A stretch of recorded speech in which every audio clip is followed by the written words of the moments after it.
You ask Tiger to calculate. This deals with finding the midpoint between 2 points. The midpoint between the 2 points is 52.530.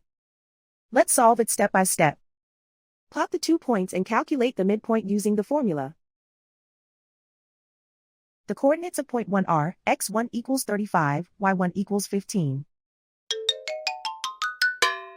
The coordinates of point 2 are x2 equals 70, y2 equals 45.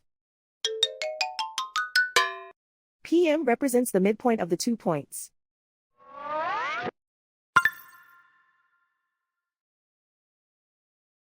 Use the x values in the midpoint formula to find the midpoints x.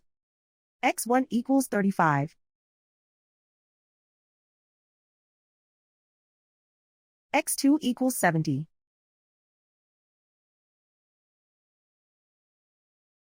Simplify the arithmetic.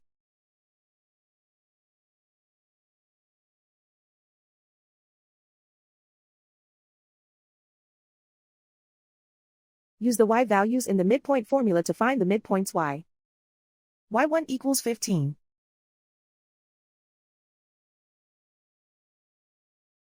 y2 equals 45.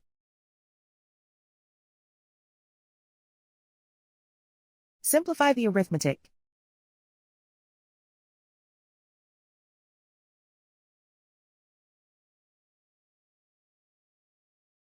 And so, the midpoint is 52.530.